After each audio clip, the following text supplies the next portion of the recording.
Chris. This is the American Car Classics podcast. Man, it's raining outside. Welcome back. We came running over. It's soaking wet outside. I don't even know why. I thought I was Randy Savage for a second. Ooh, yeah. All right, so hey. Good afternoon, everybody. We hope you're doing good. I'm Kenny. This is Chris, and Stephanie's on vacation in Orlando, which it's probably wetter over there than it has more been than likely. here. Yeah, we've been going through a little bit of monsoon stuff, but it doesn't matter that it's raining this week because it was last week that we needed it to be dry and the weather cooperated. It was hot. It was hot. We went to. It's summer in Florida, though. Yeah, it is summer, and well, it's and tropical season too. We went out to Kissimmee for the Florida Summer Spectacular. That's right. For Mecum. Yeah, that's right. And it was. I went all 4 days, Chris. I have not done. Have you ever done that before? No, I have not. So that was pretty cool. Now, of course, the January one, 2 weeks long. That would cost me some money, right? Even if I didn't buy a car, that would cost me some money. And I want to talk about buying a car because, Chris, this year you brought your bidder's pass. I did. I had a bidder's pass. I was very excited. And there was a lot of very wealthy people there the day I happened to go. Or are they just stupid? No. When I went Wednesday and Thursday, which were the first 2 days of the show, it really was subdued.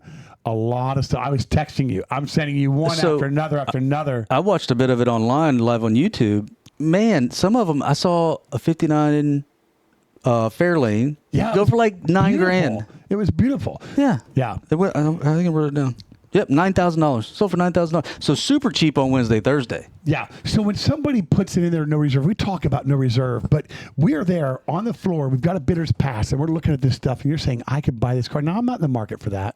It's not what I'm looking for. The garage space is 24 plus feet long. You need to have that and still walk around with the doors closed. And it's not my flavor. But at that kind of price, you know that you could take it home and flip it.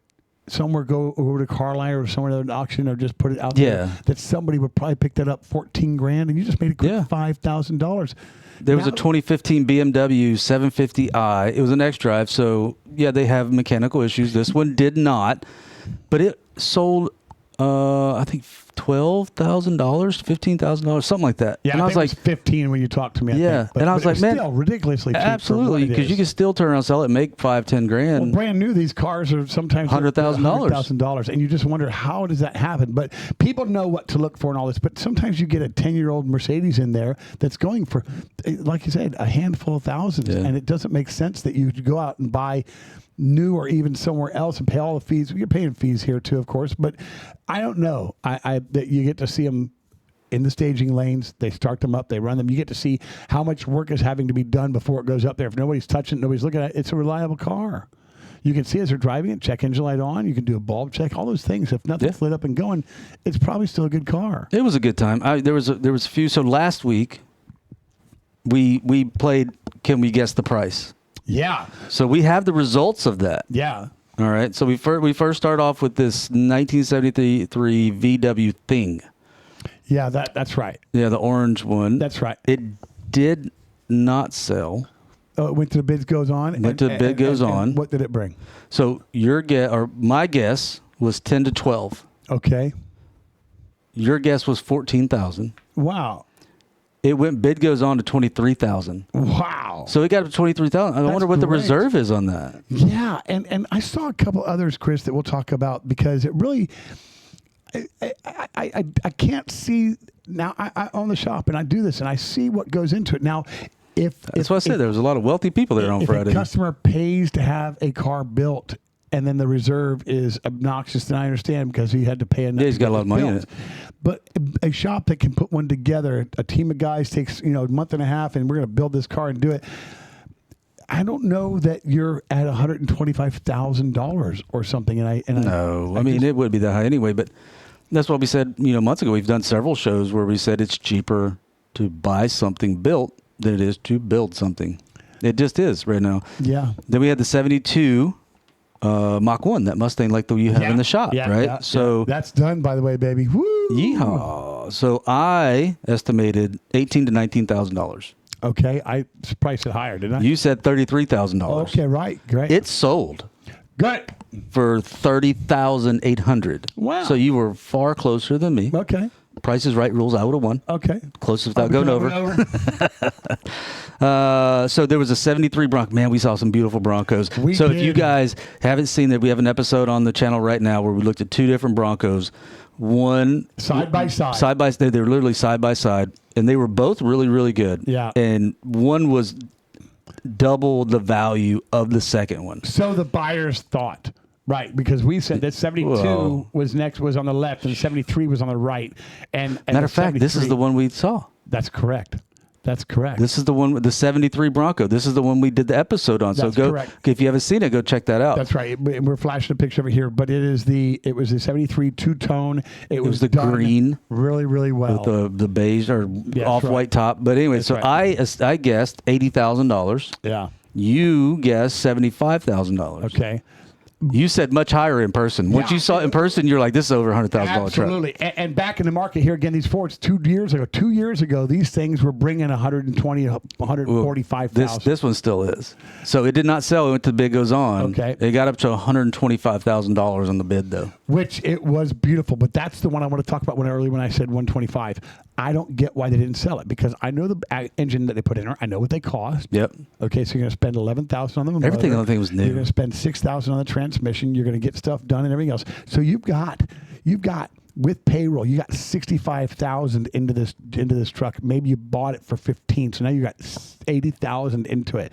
You're going to sell it for $125,000 and make $45,000 maybe profit. Well, they got seller commission. I understand. At Mecum. So I don't know. I don't know what they had into it. I wonder what the reserve was. I wonder if they were even close because there was a few we saw that it was close. They were like $5,000 off the reserve and they didn't sell. There was one that was $2,000 off the reserve and they didn't sell it. And we're scratching our heads. And certainly they hope that the seller is going to go up to the bid goes on and say, hey, let's find the buyer's going to go up in there and say, let's find the seller and let's get in there and negotiate, you guys, because when you're that close, man, yeah, and the other thing, make a deal. And the seller couldn't have been there. There's no way the seller was there and didn't release the reserve, right? Because you got to think once that reserve comes off, you might get other people to bid. That's right, because now you know I'm going home with this car. Yeah. Someone's going home with it. Even I had a bidder's pass, and I don't have a deep pocket, so I'm a little bit different than most that were there.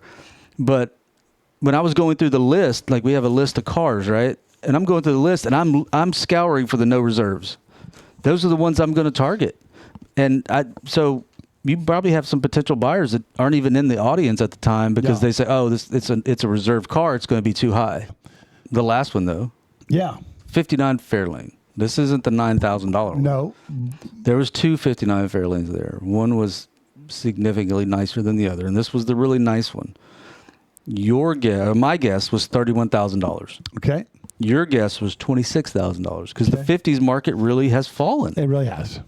This one we were both wrong. It sold for $44,000. Wow.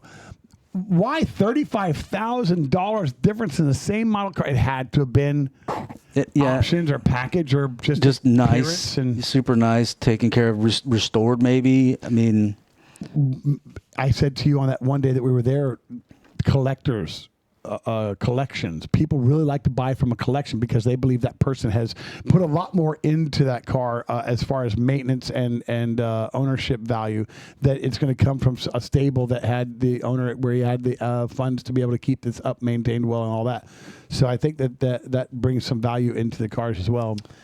I don't know. Yeah, it was a good time, man. We got a list of cars here. Some of them just sold like crazy money. There's Olds 442, which was beautiful as a 69. Sold for $72,000. So much to talk about. I talked to a friend of mine, Tom, and he asked me if we went into the air-conditioned room where the cars were. I said, we spent a lot of time in there.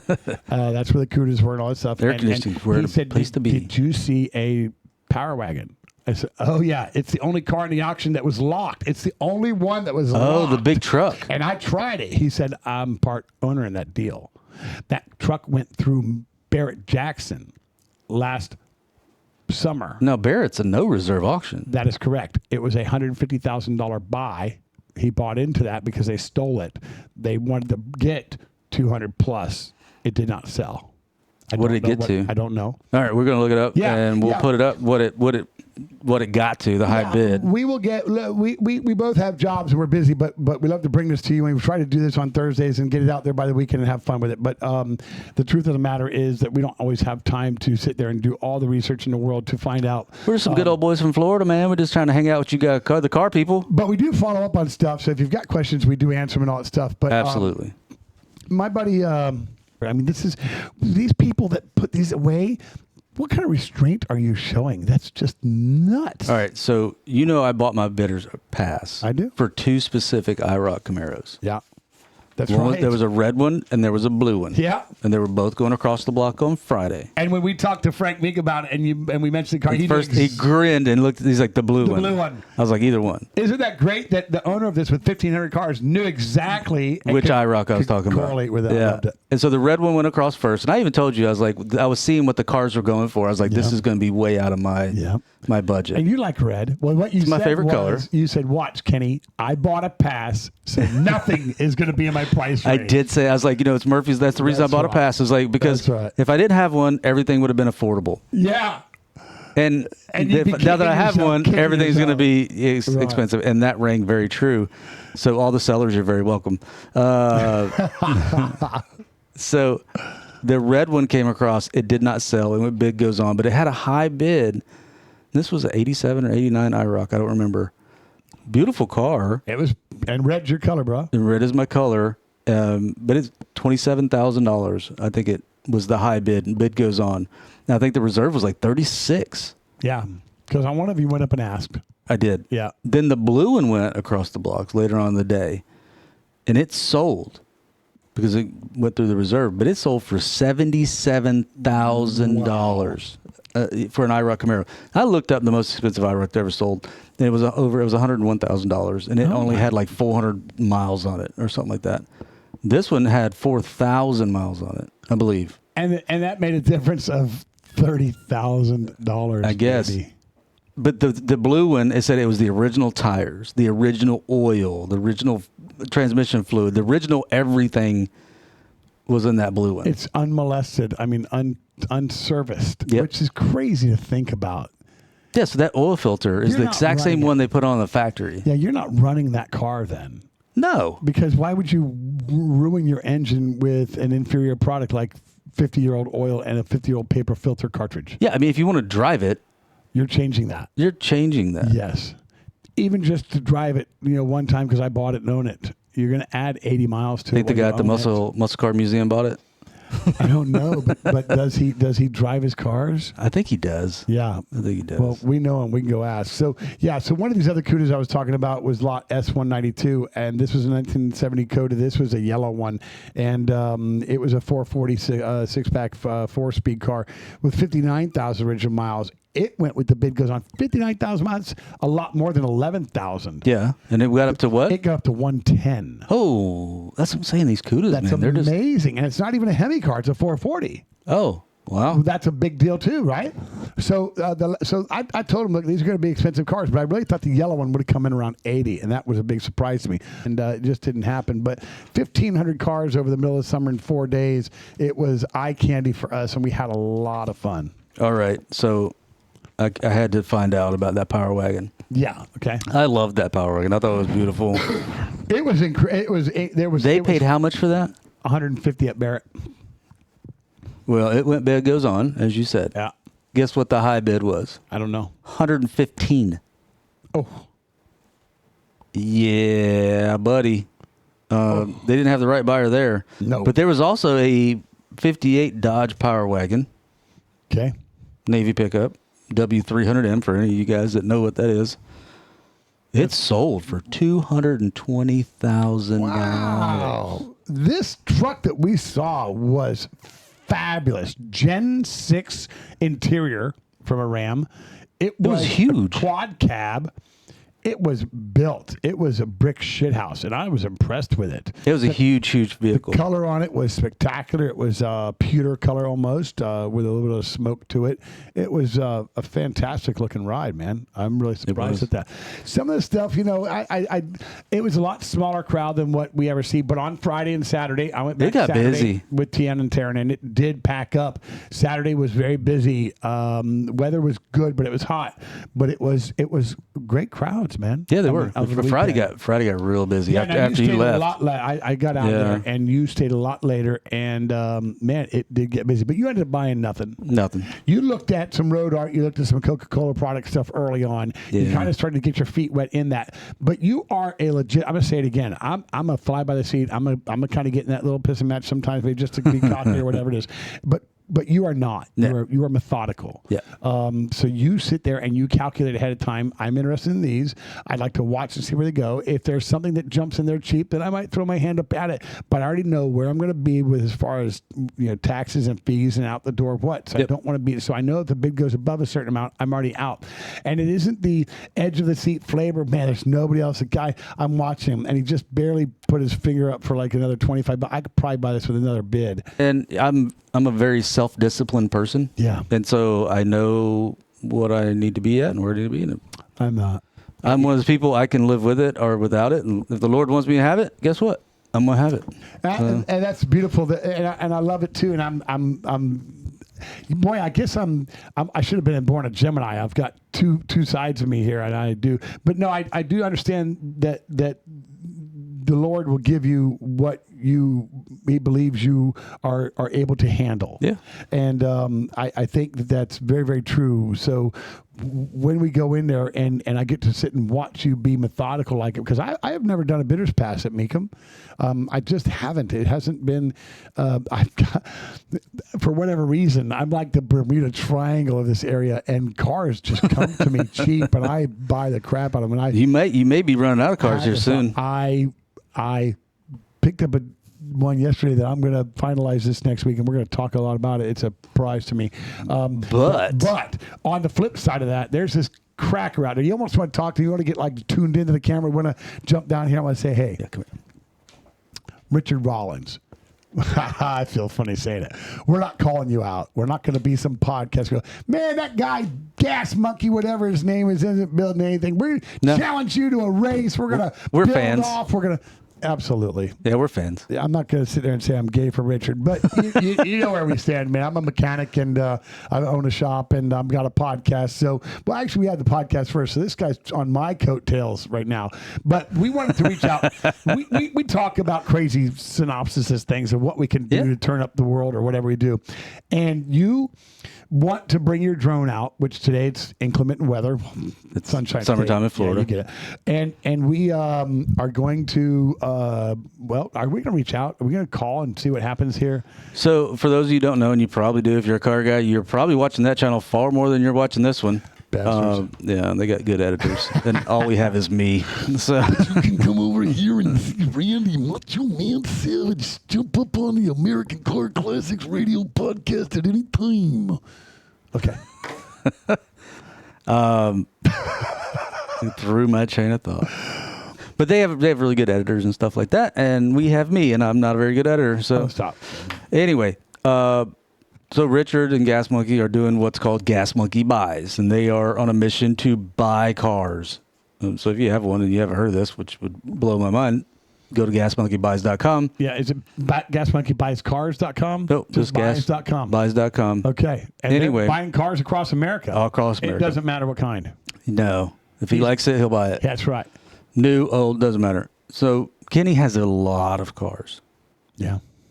I'm ashamed. He's ready to sell all of it. I think that if this one I just bought and Lucy, but I think that if we came to, and I'm talking 30 plus cars, that if he came out and he sat down and brass tacks and cash, but I mean, let's load some trailers. I want to shift gears on you. Okay. So we've talked about this in the past. Okay. Don't click off. I'm going somewhere with this. And I got one more too. So I'm going somewhere with this. So Ford has come out and we already talked about this. We've talked about it several times. They always lead the league in recalls. And they're not letting us down. No. They just issued a recall of 850,000 vehicles. 850,000. That's a whole lot of vehicles, Kenny. And that's just on this campaign, Chris. Look, man, here again, as a guy that's selling service, I had a customer come today and, man, I'm reading this stuff. The transmissions are no good. I want to look at it because they're only trying to sell this 2010 Dodge Caravan with a 3.6 liter and 6-speed automatic for $6,000. Is it worth it? I don't know. It should be. Well, kind of my point, and I could sit here and tell you, I could read here what it's all about. Ford's recall, $850,000, fuel pump problems resulting in engine stalls while driving, right? That's great. And it's pretty much almost any vehicles made in 21 to 23. Yeah. Okay. That's almost all of them. And these are Broncos, like we're seeing. Broncos, Explorers, Expeditions, Lincoln, Aviators, and Navigators. But here, not cheap they're trucks. They're not cheap. And then I'm going to tie these two together in an unusual way. This time of year is also repo season. Oh, yeah, because your fat cash is gone, lean months, work is slower because it's hot. Things of what, and all of a sudden you can't make that payment. So last year was the highest. 2024 was the highest year. Or the highest for repos in 15 years. Wow. In 15 years. So it was the highest in 15 years. Well, in 08, we had the house crunch, and of course, everybody panicking and trying to run. Okay, so now, 2015 or 2025 so far is outpacing 2024. Wow. For repos. So you got people who are overextending themselves. Yep. And I wonder, so people buy a lot of cars when they get their, huh? I'm not wondering. I know exactly what it is. People are buying cars that they can't afford with their tax refunds. Yep. Then those $80,000, $90,000 cars that they couldn't afford to begin with are breaking down. Yep. And then they, you know what? Take it. Yep. I don't even want it. Walking away from it. It's junk. Here's your keys back. That's right. And I think that's why we see kind of these auction prices so high. Now, these people taking the credit hits, and then they can't go buy something new, or their payments just higher. Yeah, they're taking the credit hits. But here's the thing: you think car dealers they care about your credit score? They'll get you approved. They don't care. I know. Approved. Their job is to get you approved. I know. Not to make sure that you continue to make the payment. I know. It's a sad racket.